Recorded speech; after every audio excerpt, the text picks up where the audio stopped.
is Saturday, October 24th. It's about 10 till 5. And I just got into this tree stand. The same stand where I shot a buck last year. And didn't kill it.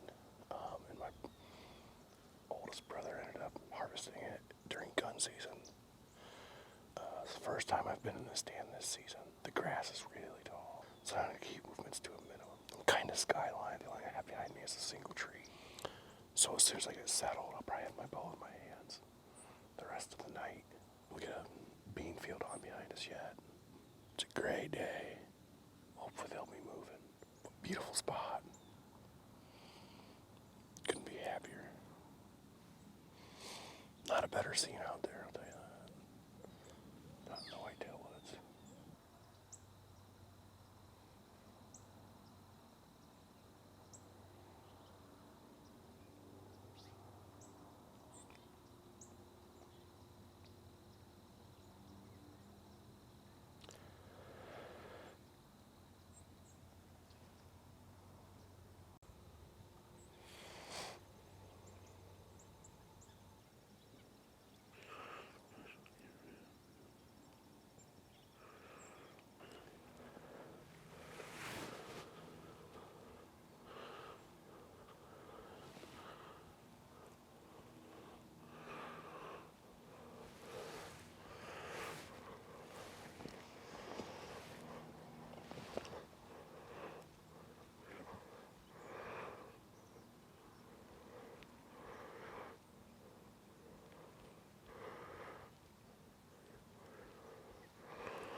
Well, it is 6:08. And I don't know, it's probably about 10 minutes ago now. I stuck a buck. He was just coming straight across a bean field behind me. Surprised the daylights out of me. I had my bow in my hand because I know I'm skylined here. And he caught me trying to stand up, but I just froze. And he went back to walking. And I finished standing up. I just pointed my camera in his general direction and hoped for the best. My rangefinder battery died after I took like 4 readings tonight. And I happened to take a reading where he came right through. And I put my 40-yard pin on him. And I grunted to stop him. And he stopped. I got it on film, which is just amazing. He busted through pretty much pretty close to where that other buck I shot last year went through. I just hope it was a good shot. Looked like I hit the shoulder blade. I'm shooting fixed blade, 100 grain G5 strikers. So it's a good, solid broadhead. I've killed 2 elk with it. Killed some deer over the year. But 40 yards, I'm like, I can't pass that up. It looked like he had pretty good tines. I didn't get a great look at him. It's like, oh, that's a pretty good buck.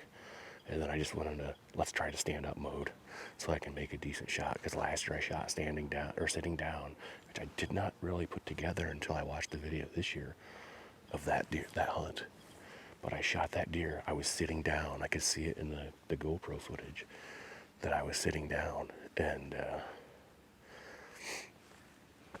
I think that really hurt me last year. You know, I shot way forward. I shot a little bit forward this time. I saw him go right through. He looked like he was having trouble. You know, I don't know. I think I hit his front shoulder blade. I'm just super excited I got him on film because it was just point and hope for the best. I'm like, I wasn't going to mess with it too much. He already pretty much looked at me once and It's a great spot. It's not the stealthiest. I had actually a small buck walk right down the fence row because I'm right in the fence row. And he just like looked right at me and just freaked out. And he just jumped and bolted and walked out in the bean field behind me on the ridge and just tried to get my wind. And this guy came right dead downwind of me. I took a scent-free shower. I forgot to spray down with scent killer, but I'm using nose jammer. Man, I am becoming a believer in nose jammer. I don't have my ozonics out or anything. Just to cut down on weight, I've got this new lens, this 70 to 200 thing's a beast. Super excited. Man, I hope I get this guy. That arrow is in him. That's the worst part about it. But I did already review the footage. I know it hit him a little bit forward, not nearly as forward as last year. But I think it's in his boiler room as long as it penetrated that shoulder blade. I'm not 100% sure how long I want to wait. If I just want to wait a half hour, or if I want to wait much longer. You know, odds are, I think it's in there. I think he's done, but I don't know. You're always second guessing when it's like this, and I'm always second guessing. Like, I looked at him like, man, that tine looked pretty good. And his right G3, and that's really, I mean, I didn't put optics on him at all, so I hope he's a pretty good buck. I think he was as wide as his ears, and I think he had about 8-inch tines or better. So we shot a buck. Hopefully we get to recover him. Well, it is 6:37. I'm down on the stand. I've got a button buck really confused and it's walking straight down the fence row right at me because it doesn't know what to make of this, and it saw me get out of the tree because I'm just so excited. I walked down the fence row and I found part of my arrow, so it must have been a partial pass through, even though it looked like it was in his shoulder, maybe even just forward of his shoulder. I don't know how much I'm going to pursue because I don't see any blood yet. I've got a lighted knock on him, so, you know, barring that he didn't break that off anyway, that's still stuck in him. Probably 300-400 yards. There's a 3/4 of a mile by a half mile cornfield that's still on. I don't want to push him into that, so I don't know how far I'm going to go tonight, but I'm going to look for some blood initially. It looked like he literally went through the same path that buck I shot last year did, just the opposite direction. So I'm going to look for some blood before it gets too dark, and then we're going to reevaluate. I don't see any blood here. There's a little bit on the arrow, not a lot. So I might have just hit muscle. I don't know, but we'll see, I guess. We'll do what we can. Well, it is 7:15. I went to the last place I saw him, looking for blood in a body the whole time, glass on binoculars in the woods, and right where I last saw him, there's a good amount of blood, and there's bubbles on a leaf in the blood, so I assume I got a lung. I only tracked the blood for 15 to 20 yards, and I pretty much lost it. It's too dark to really see without a headlamp. Looked for, you know, just wet blood. It looked up pretty good there for a bit, the headlamp, but I'm going to come back tomorrow and see if we can recover him. And here's to another night of sleeplessness.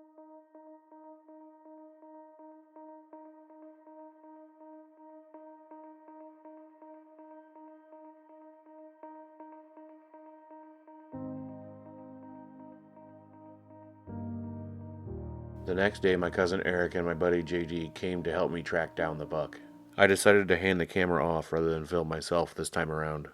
We found the arrow broken in half near the impact site. The knock was also broken. Next, we went to the location where I'd found the blood the night before, in hopes to find more, and resume the search. After an hour of searching, we had only found 2 specks of blood in a couple hundred yards. We expanded the search in all directions for a body, but to no avail. With no sign to follow, we called off the search, and I was once again struck with a horrible realization that I was not going to recover the animal.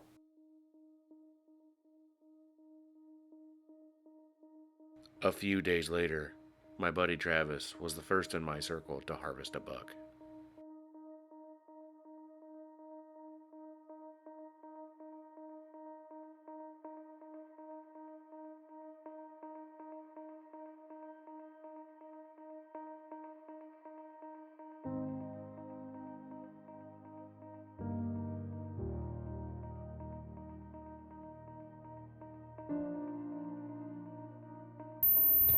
It is the 30th of October. It's about 4:45, and I'm back in the stand as on Monday. When I shot at buck, thought it was a home run hit, but that's not what it was.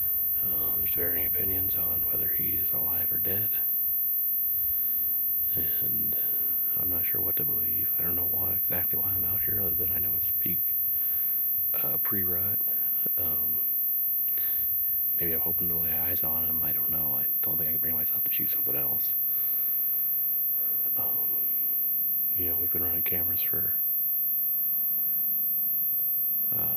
7 days out here now without hiding or hair of him. Nobody's seen him. There's a lot of corn on yet. And we don't happen to. We have identified him since I shot, because I had no chance to do that before the shot. I just saw it was a pretty decent buck, at least on his right side. So I'm like, yep, I'm gonna take a shot. And hindsight, I don't know if I'd have shot him, period, just because his left side was so jacked up. His G2s broke off, and he doesn't really have another prominent tine on his left beam. He has a really big brow tine on that side, though. But I don't know. It's been a hot stand the last couple of years for me. I just keep failing to connect for some stupid reason. I don't know what my deal is, but that's what's going on. Considering going to a crossbow, I don't know. Maybe I should. I know reviewing the film, which I just finally did yesterday. I did not take my time on that shot. As soon as I got him stopped, I fired. Wish I had took more time. And I found that back half of that arrow actually closer to the shot than the broadhead. Both pieces of the arrow were within 10 yards of where I hit him. And it looked like it penetrated at least a foot. That's pretty much the width of a deer, darn near. I don't know. It's just one of those things. You just don't know. He could be dead, laying somewhere. He could be in the corn. We didn't find anything till the last place I saw him, which is probably 50 yards after he was hit. And then 20 yards of gray blood. And then we found 2 specks and 100 yards and nothing else ever. So we don't even know where he went for sure. We have a vague idea for 150 yards, and then we have nothing. So for me, it was resignation of last year's hit, but worse. But then I go back and look at the video as of yesterday, because I'm just so, sick about it. I didn't really lose much sleep that night over that deer, because I thought for sure he was going to be laying there dead. But that's the hand we're dealt. All we can do is see what's going to happen here in the next week or 2, or 3, or 4, and deal with what's in front of us. Hopefully we find him dead, or we get pictures of him alive. I don't know. All you can do is dwell on it and try to figure out what you did wrong. I know I've practiced so much this year, because I went out on Alcon out west. I put in probably, I would say, 50, 60 hours of shooting at least over this summer and fall. I've been to multiple 3D ranges. Anyway, we're gonna turn this camera around and we're gonna start hunting, because there's no point in sitting in a tree dwelling on what has happened rather than focusing on what might happen. So, no further ado, we're gonna start hunting.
This buck was wary, and I believe he caught movement as he entered the opening. Like other big bucks I've encountered, he seemed to know something was out of place. He gave me a wide berth, but he did not alter his destination. Regardless, it was his lucky day. He had a free pass.